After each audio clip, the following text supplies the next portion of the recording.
አምልኮ ካልሆነ ምን ስታደርግለት ነው አምልኮ የሚሆነው? ይህን ነገር መመለስ ይቻላል ወይ? በስነ ስርዓት በጨዋ ደንብ ከመጽሐፍ ቅዱስ መነሻ በማቅረብ መመለስ ይቻላል ወይ? ወይስ እንደዚህ ስትጠየቁ እድሜ ልካችሁን እየተሳደባችሁና የበራላቸውንም ሰዎች እያንቋሻችሁ ጨለማ ውስጥ ሆናችሁ ሲነገራችሁ ለሌላውን ብርሃን መሆን ካልቻላችሁ ወይ ዝም ማለትም አልቻላችሁ? ከጨለማ ውጡ ስትባሉ ስድብ ነው። ከመጠጥ ከስካር ከዝሙት ውጡ ስትባሉ ስድብ ነው። ኑ ወደ ብርሃን ተመላለሱ ሲባል ስድብ ነው።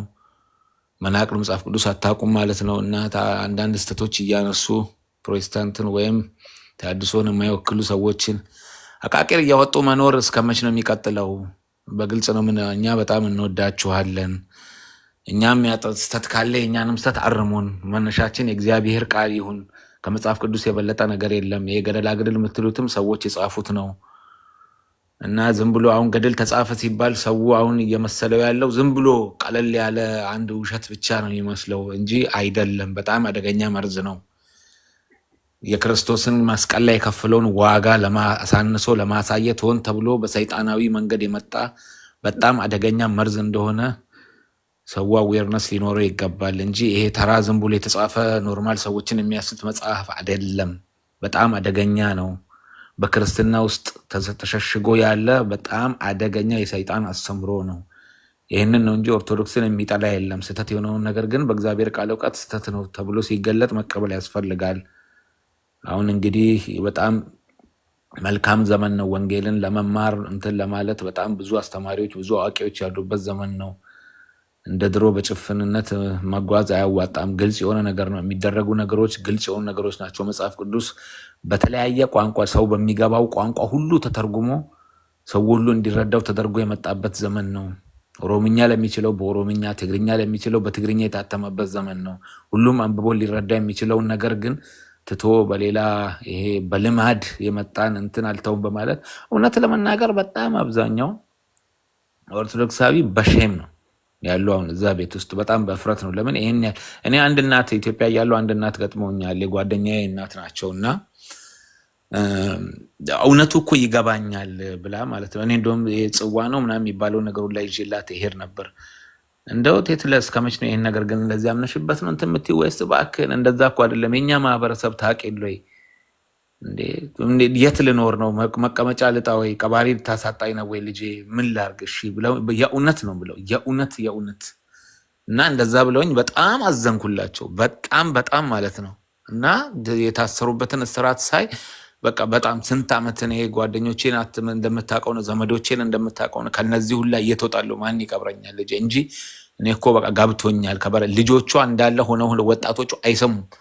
እንዳለ ፕሮቴስታንት ሆነው ማለት ነው። አንድ አገልጋይም ምናምን እየሆኑ በቸርች ምናምን እንትን ይላሉ እና እነሱን እያየች ምናምን ያላቸውን ሰላም መጠጥ ትተው ከጫት ወጥተው ከሲጋራ ወጥተው አምሮባቸው ሰው መስለው እና ያን ነገር ስታይ በጣም ተገርማ የእውነት እግዚአብሔር ለካ ሰውን ይቀይራል፣ ልጆችን ያዳናም። እኔ እኮ ቤቴ ጸልያለሁ ስርዓት አውጣኝ እያሉ ግን ይህንን ዝም ብዬ እንግዲህ ሰዎቹን ፈርቼ ነው ማድረገው ብላኛለች እውነት ለመናገር እና እኛ በእኛ በኩል ደግሞ ለእነዚህ አይነት ሰዎችም በነገራችን ላይ እኛም እኮ ትልቁ ችግር በጣም መጸለይ እኮ አለብን እኮ በጣም እንጂ በጣም ከባድ እኮ ነው። እንደ መንፈስ ቅዱስ ረድቶን ካልሆነ እኮ ስለ ክርስቶስ መናገርም እኮ ከባድ እንደሆነ እኮ ቃሉም ይናገራል። በዚህ ክፉ ዘመን ካልተጸለየ እኔ አሁን እዚህ ያለሁበት ሀገር ላይ በጣም ነው የሚገርመኝ። በጣም ነው የሚገርመኝ ሰው በዚህን ያህል እግዚአብሔርን ከመፍራት ርቆ በዚህን ያህል ከወንድ ጋር በጣም እንደውም መጽሐፍ ቅዱስ ላይ ባይሆን ራሱ ይሄ በጤነኛ አእምሮ ራሱ ሰው ሲያስበው የሚከብድን ነገር በድፍረት የሚያደርጉበት ዘመን ምን አይነት ዘመን መጣ ብዬ በጣም ሳስብ መጽሐፍ ቅዱስ ነው መልስ የሚሰጠኝ። ይህ የመጨረሻው ዘመን እንደሆነ ብዙ ነውሮች እንደ ወደ አውደ ምሕረቱ እንደሚመጡ ላይ ይናገራል እግዚአብሔር ቃል እና ይሄ ጦርነቱን ምኑን ሳይ መጽሐፍ ቅዱስ ነው መልስ የሚሰጠኝ። በእውነት ለመናገር ብዙ ትንቢቶች እየተፈጸሙ ያሉበት ዘመን ነው። ለብዙዎች መዳን መሆን እንድንችል እንግዲህ እናንተ የዓለም ጨው ናችሁ ስለተባልን በጣም በጸሎት ካልሆነ በስተቀር ዝም ብለን እንትን ብንል ብዙ ነፍሳት የሚመጡ አይመስለኝም ወደ ጌታ ቤት። በጣም መጸለይ ያለብን እግዚአብሔር እንዲረዳቸው እንዲያበራላቸው እንጂ እኛ እኮ እንደ አንድ ቡድን ደጋፊ እኮ ነው የሚያዩን እኮ እንጂ እኮ እውነት እንደያዝን ብርሃን እንደያዝን እንደገባን እንደተገለጠልን እኮ አይረዱትም። በጣም የሆነ አሁን የማንቸስተር ደጋፊ ሆኖ እንደሚያጨበጭብ እነሱ የአርሰናል ደጋፊ ሆኖ አይነት ነገር እኮ ነው የሚያዩት። በጣም የሚያሳዝነኝ እውነት ለመናገር እና እኛ ውስጥ ያለው ብርሃን እኛ ውስጥ ያለው እውነት እንዲያበራላቸው መንፈስ ቅዱስ እንዲያግዛቸው በጣም ከኛ መጸለይ ያስፈልጋል። በጣም እኛ መበርታት አለብን በጸሎት የእውነት ከልብ እንዲድኑ የምንፈልግ ከሆነ እንጂ ይህንን እውነትማ ብዙ ጊዜ እኮ ተነገራቸው፣ ብዙ ዓመት ተነገራቸው እኮ በማይሆን እንደሆነ የክርስቶስን ዋጋ ማሳነስ እንደሆነ ስለነዚህ ገደላ ብዙ ዓመት ተነግሯቸው ሊገባቸው ስላልቻለ በጸሎት ቢደገፍ ባይነኝ። አሁንም ገብቶ ለዚህ መልስ የሚሰጠን ኦርቶዶክሳዊ ካለ ቤታችን ክፍት ነው። ይወርሶንም በጣም አመሰግናለሁ። ብዙ ጊዜ ተመሪያለሁ። በጣም ብዙ ነገር በሚዲያም ከቲክቶኩ በፊትም በነበሩ ጊዜያቶች በጣም ብዙ ጊዜ ኢትዮጵያ ያለው መከታተል ነበር ትምህርቶትን። በጣም እግዚአብሔር ጸጋውን ያብዛለው። ተባረኩ። እዚህ ቤት ያላችሁላችሁም ተባረኩ። አትሰልቹ። በጣም ብዙ ጊዜ በጥረት ይፈልጋል የሰው ነፍስ ማዳን። በቀላሉ አያምንም የሰው ልጅ ታውቃላችሁና፣ ስለዚህ አትሰልቹ። ትልቅ ስራን ያዛችሁ ትላለው። አሁን ለአሁኑ ጥያቄ መልስ መስጠት የሚችል ኦርቶዶክሳዊ ካለ መግባትና ማውራት ይችላል። ተባረኩልኝ ይላሉ። አሜን አሜን። ተባረክ። በጣም ጥሩ ሀሳብ ነው ያካፈልከን። እግዚአብሔር ይባርክህ። ተባረክ ወንድማችን።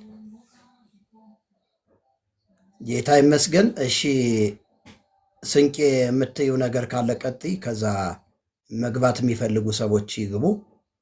ጌታ ይባርካችሁ። ግን ኮፒ ሊንክ እያደረጋችሁ አይደለም፣ ውስጥም ውጭም ያላችሁ ምን ሆናችሁ ነው?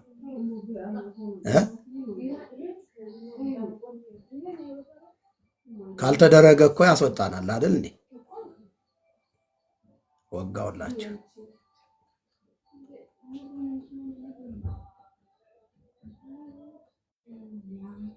አዎ እንደሱ አድርጉት እንጂ እንዴ የቲክቶኩ የሚፈልገውን ነገር አድርጉ። እንትን ኮፒ ሊንክ የሚባለውን ታብታ የሚባለውን አድርጉን። ቀጥል፣ እንማማር። ጌታ ይባርካችሁ። ስለዚህ አሁን ወንድማችን ገንቢ የሆነ ሀሳብ ነው ያካፈለን። እግዚአብሔር ይባርከው፣ እግዚአብሔር ይባርከው። ስለዚህ ዘመናችሁ ይባረክ ለማለት እወዳለሁ። በእንደዚህ የስተት ትምህርቶች ዙሪያ ላይ እና በመናፍስቱ ዓለም ስውርና ድብቅ ሚስጥር ላይ ታርጌት ተደርጎ የተጻፈ መጽሐፍ አለ። ይህ መጽሐፍ ለሰሜን ኢትዮጵያ እንዲሁም ለኦርቶዶክሳውያን እያበረከትን ነው ያለ ነው። በዚሁ አጋጣሚ ይሄን መጽሐፍ የምትፈልጉ ሰዎች እኔን ማናገር ትችላላችሁ። ይሄን መጽሐፍ የምትፈልጉ አውሩኝ። ጌታ ይባርካችሁ። ቀጥሉ። ወንድማችን ሶል በጣም የተወደደ ወንድም ነው። ወደሱ ልውሰደውና ፕሮግራሙን ወደሱ ልውሰደውና ከሱ ጋር ደግሞ እንማማራለን። እስከዛ ድረስ መግባት የምትፈልጉ ሰዎች ግቡ። ተባረኩልኝ። ቀጥሉ። ሶልዬ እንኳን ደህና መጣ። እግዚአብሔር ይባርክህ። ቀጥል ወዳጅ። ሰላም ላንተ ይሁን መጋቢ፣ እንዴት ነህ? ሰላም። የተወደዳችሁ ቅዱሳን ሰላም እላችኋለሁ። በጌታ ፍቅር ሰላም ለእናንተ ይሁን። እግዚአብሔር ይመስገን እኔ ደህና ነኝ። በእኔ በኩል ሁሉ ሰላም ነው። ጌታ የተባረከ ይሁን። ደግሞም የእግዚአብሔርን ቃል ላልሰሙ ወይ ደግሞ ላልተገነዘቡ ላልተረዱ ሰዎች ነገም ዛሬም ጌታ እድሜና ጤና በሰጠን መጠን እንናገራለን። ኢየሱስ ጌታ ነው። ክብር ሁሉ ለእርሱ ብቻ ይሁን። ብቻውን ዓለማትን የፈጠረ ሁሉ ለእርሱ ከእርሱና በእርሱ የሆነ ጌታ ለዘላለም ይባረክ። እዚህ ዘጸአት ምዕራፍ 20 ቁጥር 4 ላይ በላይ በሰማይ ካለው በታችም በምድር ከምድርም በታች በውሃ ካለው ነገር የማናቸውንም ምሳሌ የተቀረጸውን ምስል ለአንተ አታድርግ። ይሄ የእግዚአብሔር ቃል ነው። ይሄ ሰዎች የሰሩት ሰዎች የፈጠሩት ቃል አይደለም። ዘጸአት ምዕራፍ 20 ቁጥር 4 ላይ በላይ በሰማይ ካለው በታችም በምድር ካለው ከምድርም በታች በውሃ ካለው ነገር የማናቸውንም ምሳሌ የተቀረጸውን ምስል ላንተ አታድርግ ይላል እግዚአብሔር ቃል ነው የሚናገረውና ይሄ የተከለከለ ነው። በእግዚአብሔር በራሱ ከራሱ በወጣ በአንደበቱ በወጣ ቃል የተከለከለ ነው።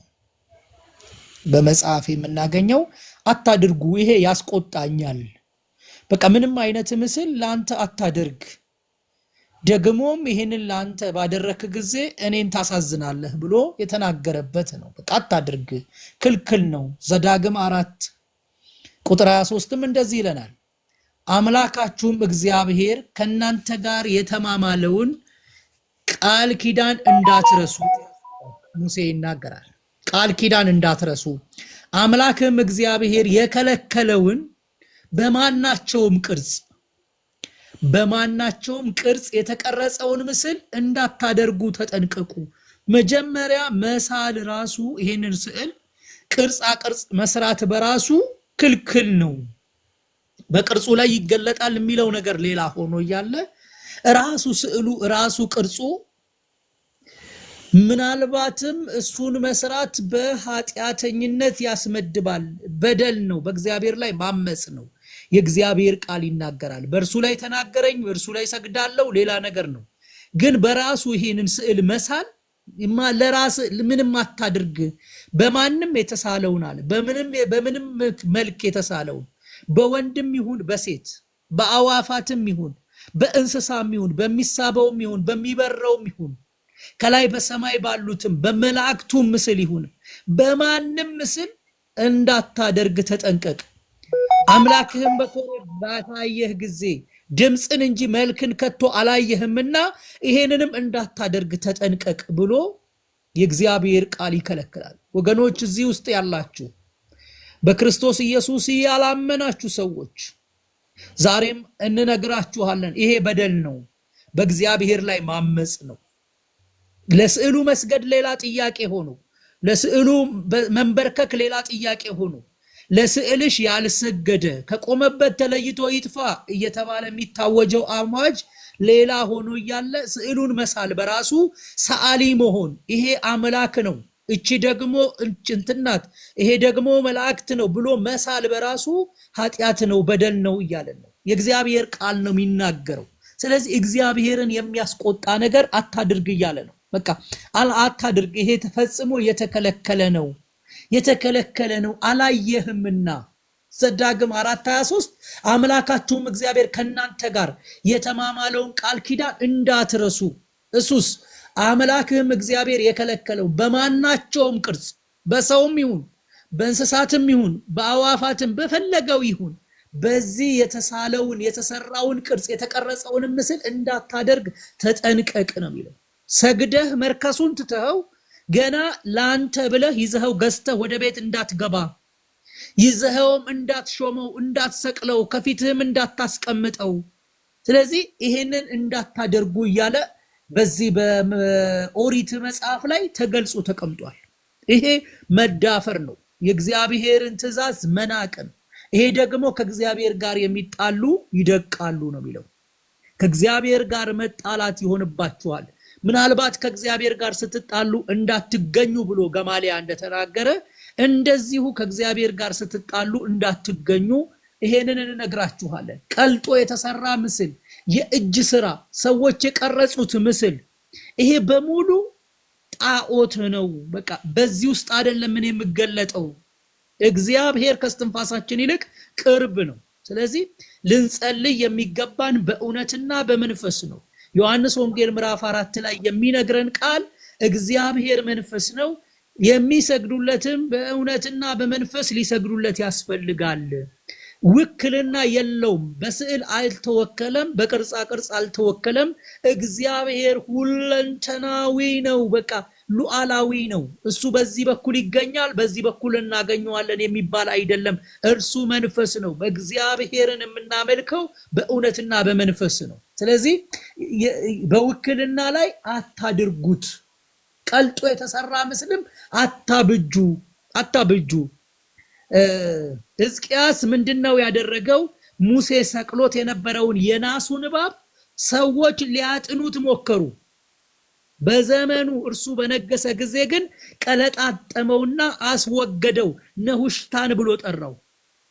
ዛሬ ሰዎች መርኩዛቸው ላይ የእባቡን ምስል መልሰው ሰርተውታል። የናሱን እባብ የሰሩ የሃይማኖት መሪዎች አሉ። የሃይማኖት መሪዎች ምርኩዝ አድርገው የሰሩ አሉ።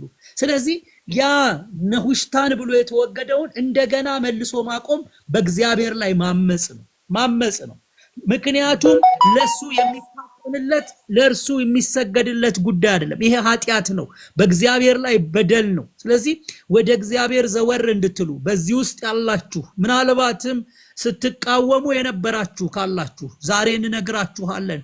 ስዕል ስሎ በስዕሉ ፊት ስዕሉ ይሰማኛል ብሎ መንበርከክ እጅግ እግዚአብሔርን የሚያስቆጣ ኃጢአትም በደልም ነው። በእግዚአብሔር ላይ አመጽ ነው።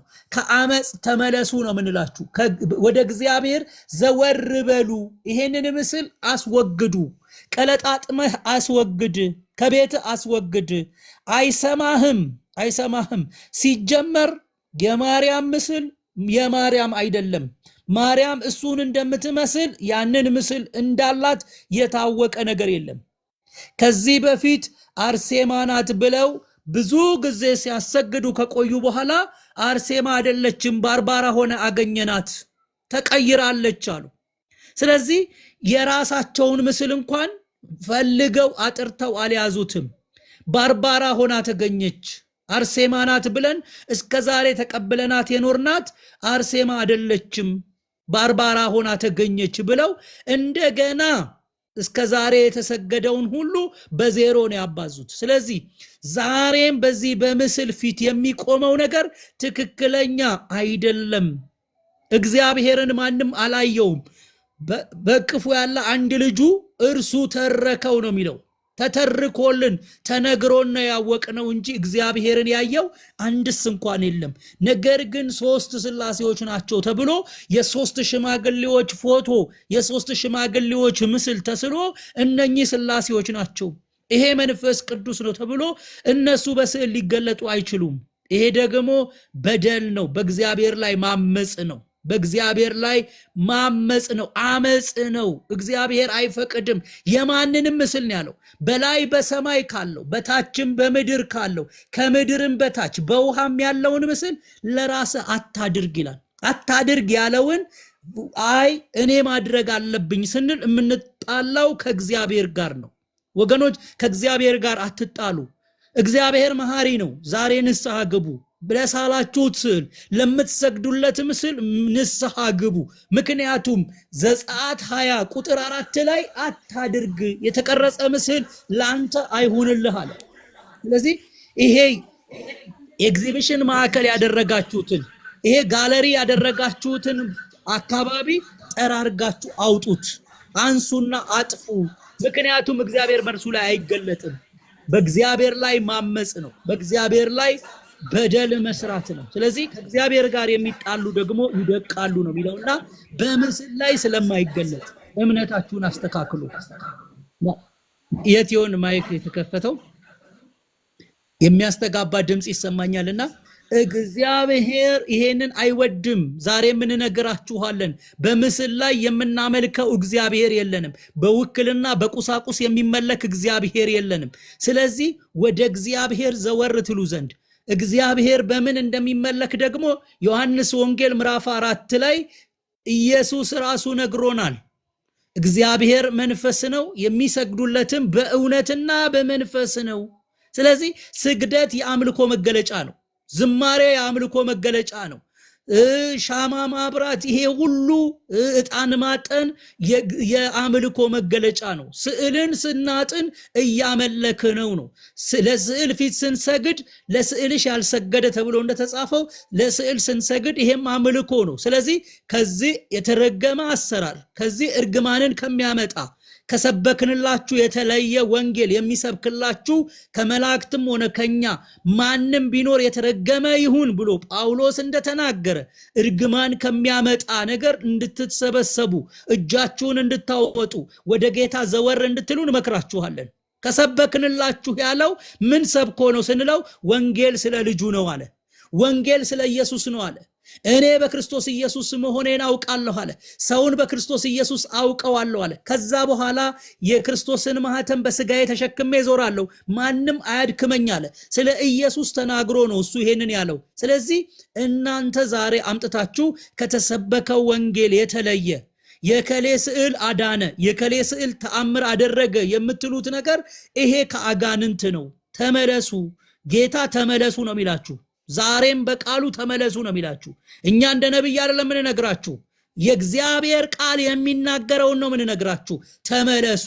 ማትመለስ ከሆነ የምድርን በረከት ትበላላችሁ፣ ግን የማትሰሙ ከሆነ ግን ሰይፍ ይበላችኋል ነው የሚለው። ስለዚህ በሰይፍ ከመጥፋት ለመዳን የዘላለም ሕይወትም ለማግኘት በዚህ ምድር ላይም ያላችሁ ቆይታ ይባረክ ዘንድ የእግዚአብሔርን ቃል ተከተሉ።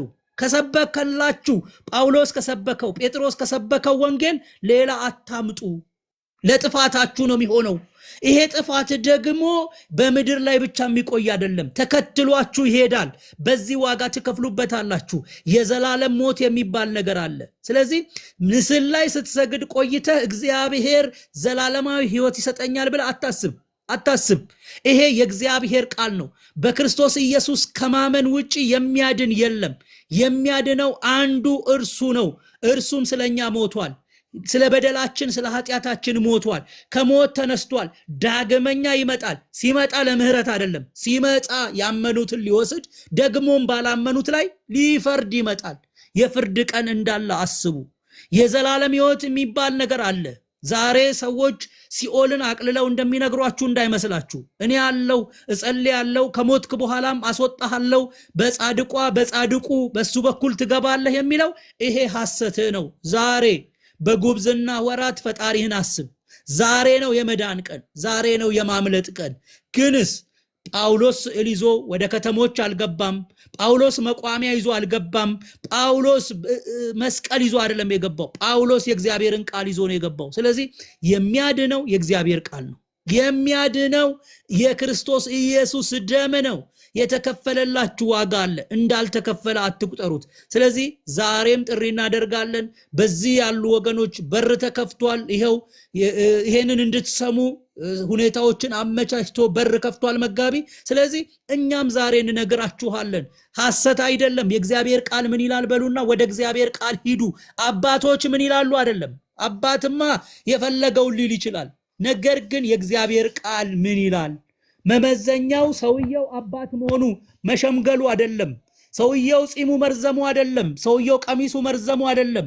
ሰውየው ጭራ መያዙ አይደለም። ሰውየው ምን ይላል? የእግዚአብሔር ቃልስ ምን ይላል ብላችሁ በእግዚአብሔር ቃል መዝኑና ተቀበሉ።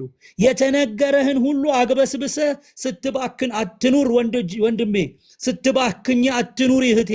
ወደ እግዚአብሔር ቃል ዘወር በሉ። በክርስቶስ ኢየሱስ መዳን አለ። የሐዋርያት ሥራ ምዕራፍ 4 ቁጥር 12 ላይ መዳን በሌላ በማንም የለም፣ እንድንበት ዘንድ ከሰማይ በታች የተሰጠን ስም ሌላ የለምና ይላል። ተዘግቷል። ለስዕል ሰግደህ የምታመልጠው ሰይጣን የለም። ለስዕል ሰግደህ የምታመልጠው የሞት ጥላ የለም። ጭራሽ ሞት ይከተልሃል። ምክንያቱስ የማንንም ምስል አትስራ ብሏልና። ስለዚህ ይሄን ልንላችሁ እንወዳለን። ተባረኩ። ጌታ ኢየሱስ ይባርካችሁ። ስለምንወዳችሁ ነው ይሄንን የምንነግራችሁ። ብንጠላችሁ አንነግራችሁ። ስለዚህ በክርስቶስ ሁሉንም ልንወድ ተገብቶናል። ጠላት የለንም እዚህ ውስጥ። ነገር ግን መዳን በሌላ በማንም የለም ይላል መጽሐፍ። ምን ይላል በል ኢየሱ ምን ይላል ሳይሆን መጽሐፍ ምን ይላል ወዳጄ። አባቶች ምን ይላሉ ሳይሆን መጽሐፍ ምን ይላል። በየገባን ብናይጥም በክርስቶስ ኢየሱስ መዳን በኢየሱስ ብቻ መዳን። መንገድ፣ እውነት፣ ሕይወት እኔ ነኝ ብሏል። ከእርሱ ውጭ የምትሄደው ጉዞ ወደ ገደል ይሰድሃል። ተባረኩልኝ። ጌታ ኢየሱስ ይባርካችሁ። ዋው! እግዚአብሔር ዘመንህን ይባርክ። በእውነት በጣም ድንቅ የሆነ መልእክት ነው ወንድማችን ያስተላለፈው። ስለዚህ እግዚአብሔር ይባርክህ ለማለት እወዳለሁ። እግዚአብሔር ዘመንህን ትውልድህን ይጠቀምበት። ተባረክልን። አሜን።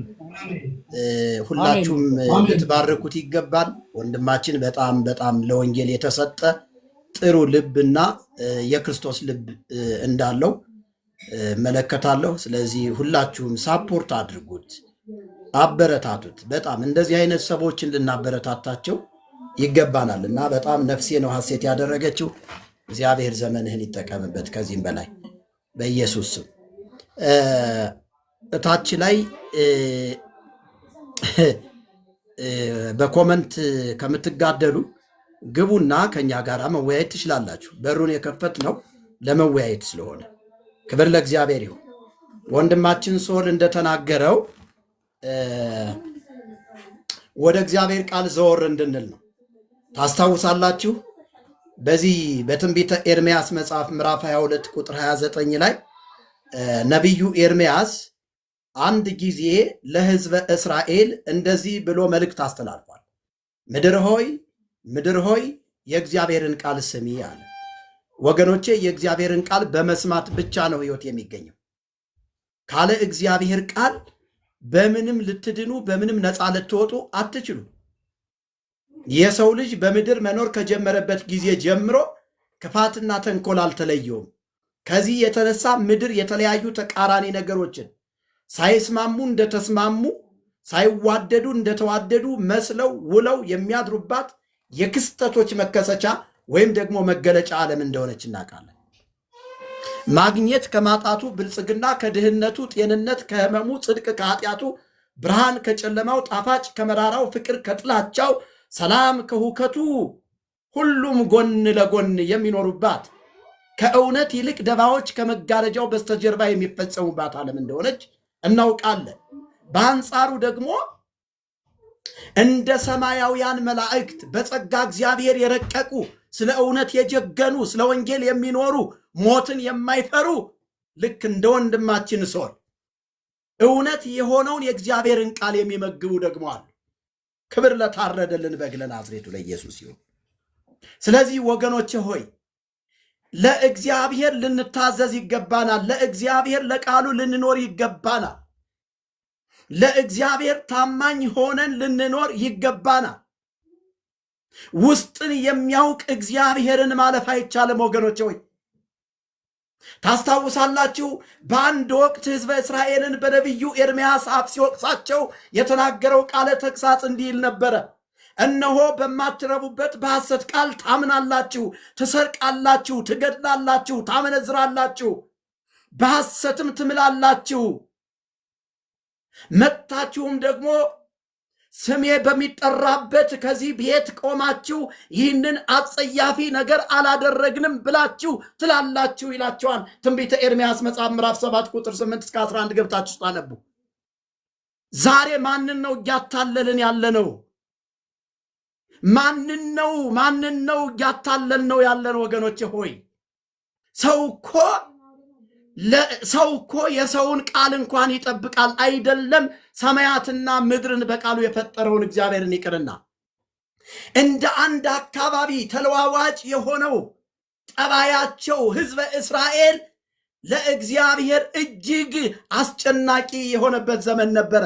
ዛሬም በዚች ቤተክርስቲያን እየተከናወነ ያለው ነገር ይሄ ነው። ለነቢያት ትምህርት አስቸጋሪ የነበረው የሕዝበ እስራኤል ሕይወት በእግዚአብሔር ፊት ሊደበቅ አልቻለም። ለእግዚአብሔር ታማኝ መሆን ይፈልጋሉ፣ ነገር ግን ደግሞ ከክፉ ስራቸው ፈቀቅ አይሉም። ዛሬ እያስመሰልን ነው እየኖርን ያለ ነው ወገኖቼ ሆይ። እያስመሰሉ መኖር ሊበቃ ይገባል።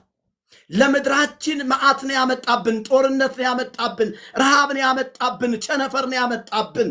ለእግዚአብሔር ባለመታዘዛችን ምክንያት ቅጣት እየደረሰብን ያለን ወገኖቼ ሆይ። ሕዝበ እስራኤል ሕይወታቸው በእግዚአብሔር ፊት ሊደበቅ አልቻለም። ለእግዚአብሔር ታማኝ መሆን ይፈልጋሉ፣ ነገር ግን ደግሞ ከክፉ ስራቸው ደግሞ ፈቀቅ አይሉም። ልክ እንዳሁኑ ዘመን እንዴ ምን ማለት ነው? ሰው ለሰራው ስዕል ዝቅ ብሎ መስገድ፣ ምን ማለት ነው? ስዕል ያድናል ብሎ ለስዕል መዘመር፣ ስዕልን ሂድና ጠላቴን ተበቀልልኝ ግደልልኝ ብሎ እየጮሁ ሁካታ መፍጠር ምን ማለት ነው? ከቃሉ አንጻር ሲታይ ወገኖቼ ጸለዩ ባስሊዮስ ወጎርጎሪዎስ ሀበ ስዕሉ ለቅዱስ መርቆሪዎስ ደነነ ስዕል ከመሆ ዘእብል ሰሞሙ ጸሎቶሙ ቀተለ ጸሮሙ። ባስሊዮስና ጎርጎሪዎስ የሚባሉ ሰዎች ጠላታቸውን ለመግደል ወደ ቅዱስ መርቆሪዎስ ስዕል ሂደው ጸለዩ። ሽቱ አርከፈከፉ፣ ዕጣን አጨሱ። ከዛሳ የቅዱስ መርቆሪዎስ ስዕል ጸሎታቸውን ተቀብሎ ጠላቶቻቸውን ተበቀለላቸው፣ ገደለላቸውም ይላል። ይህ ከቃሉ አንጻር ሲታይ የአጋንንት ትምህርት ነው። የአጋንንት ትምህርት ነው። ከዚህ አጋንንታዊ ስርዓት እንድትፈቱ እኔ ነግራችኋለሁ። ወንድማችሁ መርጌታ ምስጢሩ መዝገቡ እኔ ነግራችኋለሁ። ይህ የአጋንንት ትምህርት ነው ወገኖቼ ሆይ። በአዲስ ኪዳን መጽሐፍ ቅዱስ የእግዚአብሔር ቃል የሚያስተምረን ጠላትህ ቢራብ አብላው፣ ቢጠማ አጠጣው፣ ይህንን በማድረግህ የእሳት ፍም በራሱ ላይ ትከምራለህ ነው የሚለው። በቀል የኔ ነው ብድራቱን እኔ እመልሳለሁ ይላል። ወገኖቼ ሆይ እኛ በአዲስ ኪዳን ማንንም እንድንገድል ማንንም አጥፋልኝ ብለን እንደማንጸልይ ከመጽሐፍ ቅዱስ የእግዚአብሔር ቃል መማር እንችላለን። ክብር ለታረደልን በግ ለናዝሬቱ ለኢየሱስ ክርስቶስ ይሁን። ለእግዚአብሔር ታማኝ እንሁን፣ ለቃሉ ታማኝ እንሁን ወገኖቼ ሆይ። ለእውነት እንኑር ወገኖቼ ሆይ። ወደ እውነት እንመለስ ወገኖቼ ሆይ። አባቶቻችሁ ከኔ ዘንድ የራቁ ከተሉ ከንቱም የሆኑ ምን ክፋት አግኝተውብኝ ነው አለ አንድ ጊዜ። ምን ክፋት አግኝተንበት ነው ወገኖቼ ሆይ? በነቢዩ በኤርምያስ አፍ እግዚአብሔር ሲናገር በምዕራፍ 2 ቁጥር 5 ላይ ምን አላቸው? ምን አግኝተውብኝ ነው? ምን ክፋት አግኝተውብኝ ነው? እኛ ከእግዚአብሔር ያጣነው ምን ነገር ኑሮ ነው? በእውነቱ ከእግዚአብሔር ያጣነው ምንድን ነገር ነው ወገኖቼ ሆይ? ወደ ሌላ የምንቅበዘበዝ ገዳም ለገዳም የምንንከራተት ሽሮ በርበሬ በመስጠት ገነት መንግስተ ሰማያትን እንገባለን ብለን የምንንከራተተው ቁልቁለት የምንወርደው ተራራ የምንወጣው የጎጃም የጎንደር እስከ ተከዜ ድረስ ያለውን የመሬት አፈር ቆንጥሮ የጠጣ ኃጢአቱ ይሰረይለታል ነው የሚለው የኦርቶዶክስ ትምህርት። ከእንደዚህ አይነት ቡትቶ ትምህርት ልንወጣ ይገባል። እኔ ነው የምበቀለው፣ እኔ መርጌታ ምስጢሩ ነው የምበቀለው ይህን ትምህርት። ትውልዱን ወደ ሞት፣ ትውልዱን ወደ ኩነኔ፣ ትውልዱን ወደ ገሃነም እሳት ያስገባውን ትምህርት እኔ ካልተበቀልኩትኝ ማንም ሊበቀለው አይችልም። ለምን? ከልጅነት እስከ እውቀት እግዚአብሔር በዛ ቤት አሰልጥኖኛል። ስለዚህ ለእግዚአብሔር ታማኝ መሆን ይገባችኋል። ታማኝነታችሁን አጉድላችኋል። እግዚአብሔርን መታዘዝ አጉድላችኋል። መጽሐፍ ቅዱስ የእግዚአብሔር ቃል መዳን በሌላ በማንም የለም ካለ በማርያምም በመርቆሪዎስም በተክልየም ከ1 እስከ 30 የለም እያለ ነው። የምትሰማ ከሆነ እውነቱ ይሄ ነው ወንድሜ ሆይ። ዘቦ እዝን ሰሚዐ ለይስማ፣ ጆሮ ያለው መስማትን ይስማ ተብሎ ተጽፏል። እኔ በኃይልና በስልጣን ነው ወንጌል የምሰብካችሁ። ለእርሱ ታማኝነታችን ሊገለጽ ይገባዋል ወገኖቼ ሆይ። የሰራ እግዚአብሔር እንደዚህ ይላል፣ ተቤዥቼሃለሁና አትፍራ፣ በስምህም ጠርቻለሁ፣ አንተ የኔ ነህ። በውሃ ውስጥ ባለፍክ ጊዜ ከአንተ ጋር ሆናለሁ፣ በእሳትም ውስጥ በሄድክ ጊዜ አትቀጠልም፣ ነበልባሉ አይፈጅህም። እኔ የእስራኤል አምላክህ እግዚአብሔር መድኃኒትህ ነኝ ይላል። ሃሌሉያ! ብቸኛ መድኃኒት አለኝ፣ እኔ ብቸኛ አዳኝ አለኝ፣ ኢየሱስ የሚባል። አንዳንድ ጊዜ መሄድ ከሚገባን በላይ እንሄድና መድረሻችንን ብቻ ሳይሆን መነሻችንም ሳይቀር ልናጣው እንችላለን ወገኖቼ። የሰራህ እግዚአብሔር ነው። ለሰራህ ልትገዛ ይገባል። ለተፈጠርክለት ዓላማ ልትውል ይገባል ወገኖቼ ሆይ። እግዚአብሔርን በመታዘዝ ውስጥ ነው በረከት ያለ። እሺ ብትሉ ለእኔም ብትታዘዙ አለና የምድርን በረከት ትበላላችኋል። ሃሌሉያ! አባቴ ምን አሳጥቶኝ ነው ባክህ? ከአባቴ ምን አጥቼ ነው ባክህ የምቅበዘበዘው? በእግዚአብሔር ላይ ማመፅ ዋጋ ያስከፍላል ወገኖቼ ሆይ። እግዚአብሔርን አለመታዘዝ ዋጋ ያስከፍላል ወገኖቼ ሆይ። በእግዚአብሔር ታማኝነታችን ቃሉን በመኖራችን እግዚአብሔር ራሱ ደስ ይሰኛል። ቃሉን በመፈጸማችን እግዚአብሔር ደስ ይለዋል ወገኖቼ ሆይ። በእግዚአብሔር ላይ ያለን ታማኝነት የሚገለጸው ቃሉን በመኖር ነው፣ ትእዛዙን በመፈጸም ነው። እግዚአብሔርን በእግዚአብሔርነቱ ማወቅና ማመን ለፍጥረት የተሰጠ ግዴታ ስለሆነ፣ ሃሌሉያ! ኢየሱስ ያድናል ወገኖቼ ወይ ሃሌሉያ! ለእግዚአብሔር ዝም ብዬ አልተፈጠርኩም። ለከንቱ ነገር ዝም ብዬ አልተፈጠርኩም። ለከበረ ዓላማ ነው እግዚአብሔር የፈጠረኝ።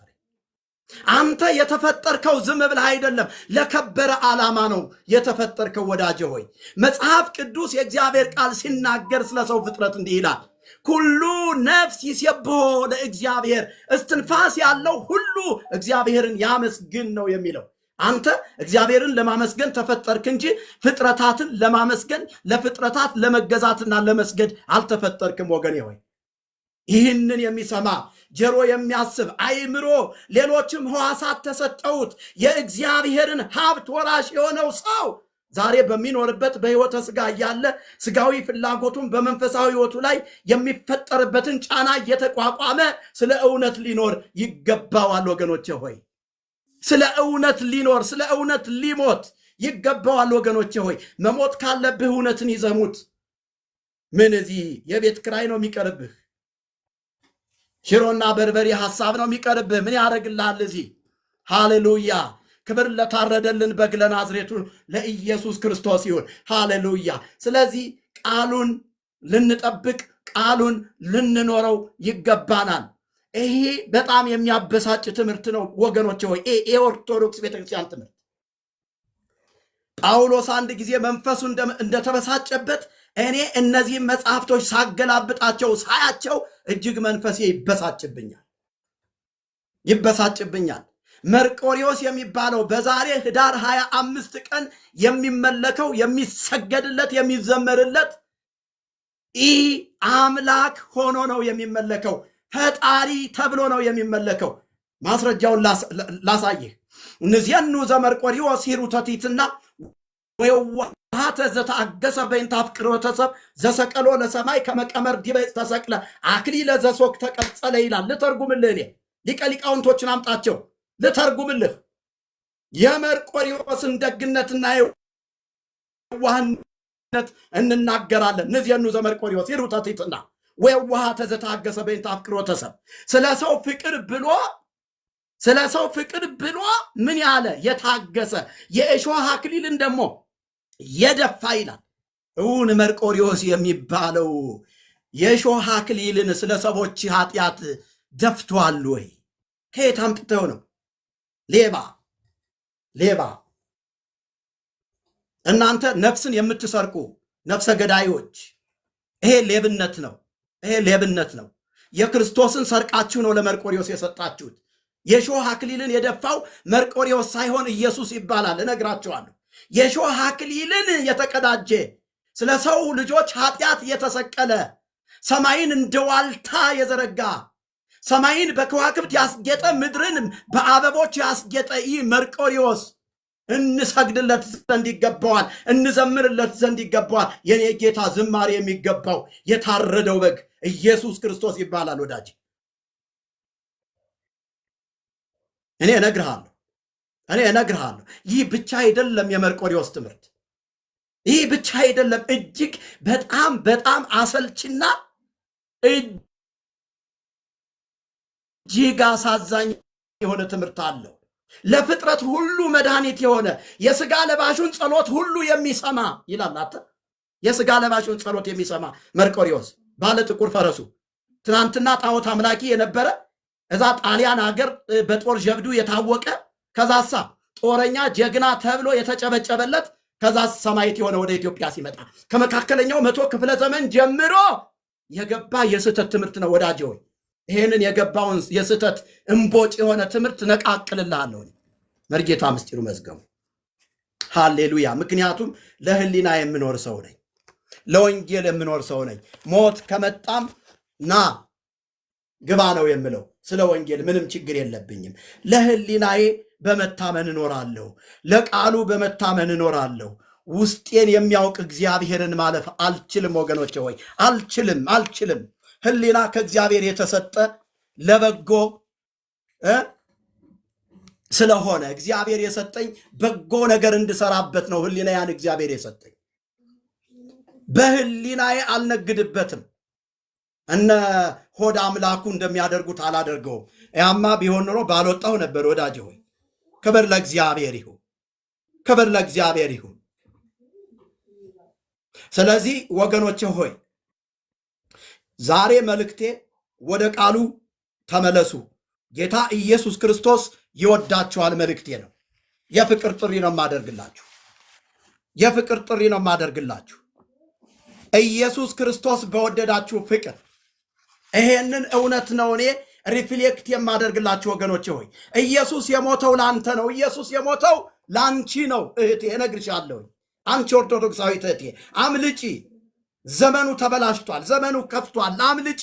መጽሐፍ ቅዱስ የእግዚአብሔር ቃል በዚህ በሁለተኛ ቆሮንቶስ መጽሐፍ ምዕራፍ 5 ቁጥር 14 ላይ ገብተሽ ስታነቢው እንደዚህ ብሎ ይነግርሻል። አንዱ ስለ ሁሉ ሞተ ነው የሚለው። ብዙዎች የሞቱበት አይደለም የጽድቅ ጉዳይ። የጽድቅ ጉዳይ አንዱ ስለ ብዙዎች ተላልፎ የተሰጠበት ጉዳይ ነው። አንዱ ስለ ብዙዎች የተቀጣበት ጉዳይ ነው። ወገኖቼ ሆይ ስለ መተላለፋችን ቆሰለ፣ ስለ በደላችን ደቀቀ፣ የደህንነታችን ተግሣጽ በእርሱ ላይ ነበር ይላል። በእርሱ ቁስል እኛ ተፈወስን። ዛሬም ኢየሱስ እያንኳኳ ነው እንድትፈወስ። ዛሬም ኢየሱስ በርሽን እያንኳኳው ነው እንድትፈወሽ። ወበይንተ ኃጣውኢነ ውእቱ ተሰቅለ ዲበ ዕፅ ከመ ያሕይወነ እምኃጣውኢነ። እንተርጉማት ጎበዝ፣ እንተርጉማት። በዚህ በአንደኛ ጴጥሮስ መጽሐፍ ምዕራፍ 2 ቁጥር 22 ገብታችሁ ስታነቡት እርሱ ኃጢአትን አላደረገም፣ በአፉም ተንኮል አልተገኘበትም፣ ሲሰድቡትም መልሶ አልተሳደበም። ነገር ግን በጽድቅ ለሚፈርደው ራሱን አሳልፎ ሰጠ። ለኃጢአት ሞተን ለጽድቅ እንድንኖር። ሃሌሉያ! ለጽድቅ እንድንኖር እኮ ነው። እርሱ የተገረፈው፣ እሱ የተሰቃየው፣ እሱ የተቸነከረው እኛን ለማጽደቅ እኮ ነው። እሱ ሞትን ድል አድርጎ የተነሳው። ሁሉ ኃጢአትን ሰርተዋልና የእግዚአብሔርም ክብር ጎድሏቸዋል። ከዛስ እንደጎደላቸው ይቅሩ አለ አይደለም። በክርስቶስ ኢየሱስ በተደረገው ቤዛነት በኩል በሱ በኩል በዛ በቀራንዮ መስቀል በተደረገው ዋጋ በተከፈለው ዋጋ በሱ በኩል እንዲያው በጸጋው ይጸድቃሉ አለ። እንዲያው የሚለው ጊፍት ኦፍ ጋድ ነው። ወገኔ ወይ አንተ በሽሮና በበርበር የመንግስተ ሰማያት ልትገባ፣ ኧረ ተው እባክህ። እግዚአብሔር እኮ ጉቦኛ አይደለም። በጉቦ የሚያጸድቅ አምላክ አይደለም። ልጁን ቀራንዮ መስቀል ላይ ሰውቶታል ስለ አንተ ኃጢአት። ኢየሱስ የሞተበትን ጉዳይ እናንተ ድራማ የምትሰሩ ሰዎች ወየውላችሁ፣ ወየውላችሁ። በእውነት እነግራችኋለሁ። እግዚአብሔር ምስክሬ ነው የምነግራችሁ። ለዘጸዋ ስመከ ወለዘገብረ ተስካረከ ምህርለከ። ስምህን የጠራ ዝክርህን የዘከረ በዓልህን ያከበረ በቃል ኪዳኔ የተማመነ ይላል የቅዱስ ዮሐንስ ገድል። ተው እንጂ በባለፈው አስወግደውልናል። እግዚአብሔር ይባርክልን። አሁንም ሌሎች መወገድ አለባቸው። ኖ እግዚአብሔር በጉቦ አንተን ለማጽደቅ በፍጹም በፍጹም በፍጹም አያደርገውም ወንድሜ፣ በፍጹም አያደርገውም። መጽሐፍ ቅዱስ ጸጋው በእምነት አድኗችኋል ነው የሚለው። በምን? በእምነት አድኗችኋል።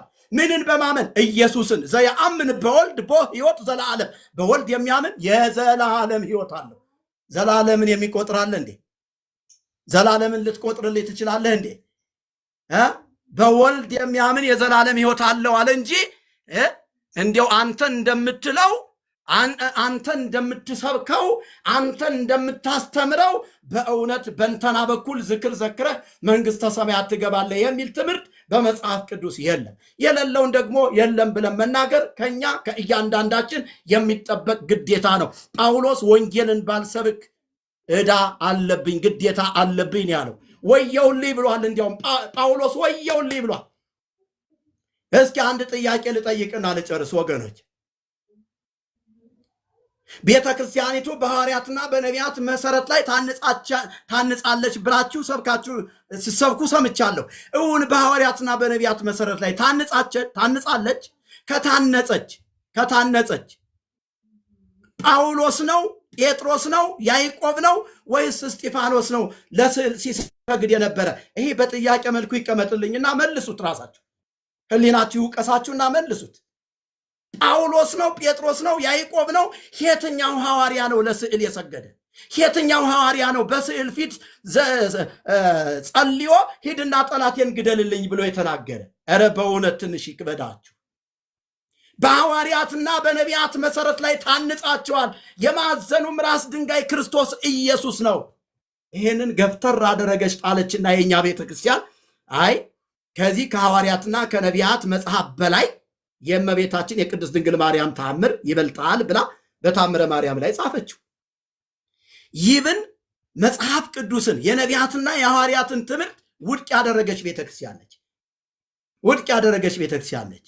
አሁን እዛ ሊቃውንት ጉባኤ ያለው ጠፍቶት እንዳይመስላችሁ፣ ሆዳም ብቻ ተሰብስቦ ለሆዱ ነው እንደዚህ የሚያደርገው። ህዝቡን ግን ያስበላል። እሱ ሆዱን እየሞላ ከርሶሙ አምላኮሙ ክብሮሙ በነውሮሙ ይላቸዋል። ሆዳቸው አምላካቸው፣ ክብራቸው በነውራቸው ይላቸዋል። አዎ ይብን ጵጵስናን እንኳን የምትጠቀሙበት ለገንዘብ ነው። በሰሞኑ እንኳን ሶሻል ሚዲያ ላይ አላየንም? በ5 ሚሊዮን ብር በ6 ሚሊዮን ብር ጵጵስና እየገዛችሁ ቆብ እየገዛችሁ ተው እንጂ ወንድሜ ሆይ ይሄንን ቆብ አደረገብን ብለህ ትጮኻለህ። እኔ ለወንጌል ነው የምጠቀምበት፣ አንተ ግን ለሆድህ ነው የምትጠቀምበት። ተመለስ ወደ ጌታ። እኔ ካልነገርኩ ማን ሊነግርህ ነው? ሲቀደም ያገባ ጳጳስ እንጂ ያላገባ ጳጳስ የለም። ይሄም የማስመሰል ትምህርት ነው ቤተክርስቲያኒቱ ያስቀመጠችው እንጂ መጽሐፍ ቅዱስ አሐተ ዘአውሰበ ይሴም ጳጳስ ነው የሚለው። አዎ የአንዲት ሚስት ባል ነው የሚለው አንደኛ ጢሞቴዎስ መጽሐፍ ምዕራፍ 3 ቁጥር 1 ላይ ገብተህ አንብበው። ያላገባ ጳጳስ ምንድን ነው? ከየት አምጥተው ነው? በሐዋርያት ትምህርት በነቢያት ትምህርት ስለማታምን እንጂ የአንዲት ሚስት ባል ልከኛ፣ ራሱን የሚገዛ እንግዳ ተቀባይ፣ ለብዙ የወይን ጠጅ የማይጎመጅ ነገር ግን ረብ የሆነ የማይከራከር፣ ቤተሰቡን በአግባብ የሚመራ ነው የሚለው። ቤተሰቡን በአግባብ መምራት ባይችል የእግዚአብሔርን ቤተክርስቲያን እንዴት ሊጠብቃት ይችላል? ፖለቲከኞች ተመለሱ። በአንድ እጃችሁ ፖለቲካ፣ በአንድ እጃችሁ መስቀል ይዛችሁ ህዝባችንን አታስበሉት። እኔ በእውነት በቅንነት ምዕመናኖች እንድትሰሙ ይፈልጋለሁ። አባቶቻችሁ ሸውደዋችኋል። አባቶቻችሁ አጭበርብረዋችኋል። በቃ አጭበርብረዋችኋል። ስለዚህ ከዚህ ከተጭበረበረ ትምህርት ወደ ጌታ ወደ ኢየሱስ ትምህርት እንድትመጡ ጋብዛችኋለሁ። አነ ውእቱ ፍኖተ ጽድቅ ወሕይወት ወአልቦ ዘይመጽእ ኀበ አብ ዘእንበለ እንተ ኀቤ። እኔ እውነትና ሕይወት መንገድም ነኝ፣ በእኔም በቀር ወደ አብ የሚመጣ የለም። የለም የሚለው የለም ነው፣ ሌላ መልስ የለው። የለም ከተባልክ የለም ነው። አትቅበዝበዝ፣ ተመለስ። ጌታ ኢየሱስ ክርስቶስ ይወዳችኋል። ተባረኩ።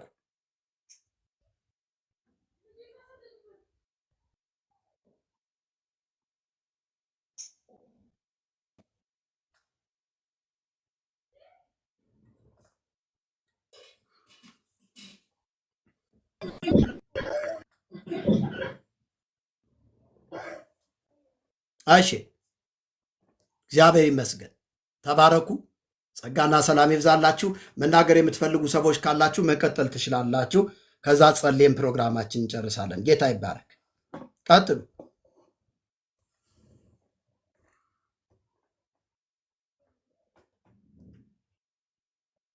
አይሰማም?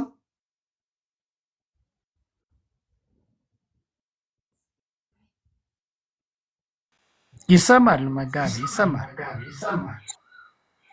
መልካም። እግዚአብሔር ይባርክ ወንድማችን፣ በእውነት ጸጋ ይብዛልህ። እሺ፣ የምትሉት ነገር ካለ ቀጥሉ። እሺ፣ በእንደዚህ አይነት የስተት ትምህርቶች እንዲሁም አጋንንታዊ አሰራር ላይ ታርጌትድ ተደርጎ የተጻፈ መጽሐፍ አለ። ይህን መጽሐፍ የምትፈልጉ ሰዎች ካላችሁ ምልክት ስጡን። አንብቡ። ማንበብ ወደ እውነት ያደርሳል። ይህም መጽሐፍ አንብቦ ወደ ጌታ ኢየሱስ መንግስት አለመቀላቀል አይቻልም። ይህም መጽሐፍ የሚፈልግ ሰው ምልክት ይስጠኝ። አንድ ቁጥር። እኛ ወንጌልን መስበክ ነው ስራችን። ሰዎች ደግሞ አንብበው እውነትን እንዲረዱ እንፈልጋለን። ይህን መጽሐፍ የሚፈልግ በማር የተለወሰ መርዝ ይህን መጽሐፍ የሚፈልግ አንድ ቁጥር ያሳየኝ።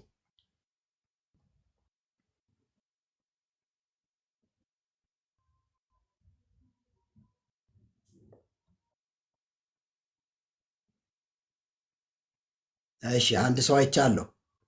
ይህም መጽሐፍ የሚፈልግ አንድ ቁጥር ያሳየኝ። አሁንም ያሳየኝ። የትም ቦታ ብትሆኑ መጽሐፉን እንልክላችኋለን። ውጭ ሀገር ያላችሁ በፖስታ ይላካል። አገር ውስጥ ያላችሁ ደግሞ እንልክላችኋለን እስካላችሁበት ድረስ ማለት ነው። እኔ ደውዬ ወስዳለሁ። እሺ ተባረክ። አንተ የተባረክ የእግዚአብሔር ሰው ነህ። ጸጋ ይብዛልህ። ለአንተ አቀብልሃለሁ። ችግር የለውም። እሺ የምትፈልጉ ሰዎች ይህን መጽሐፍ 5ም 10ም መጽሐፍ መግዛት የምትፈልጉ ሰዎች አትደንግጡ። መጽሐፍ ግዙ ማለት እኛ ሰዎች ዘይት የሚሸጡበት ዘመን ላይ ነው አሁን ያለ ነው ማለት ነው። እነ ታምረ ሐዋርያውን ተና እነ ታምረ ነቢይን ተና እንመጣባቸዋለን። እናንተ ትባረካላችሁ፣ መኪና ትገዛላችሁ፣ ዘይት ግዙ ብንላችሁ እኮ ትገዛላችሁ።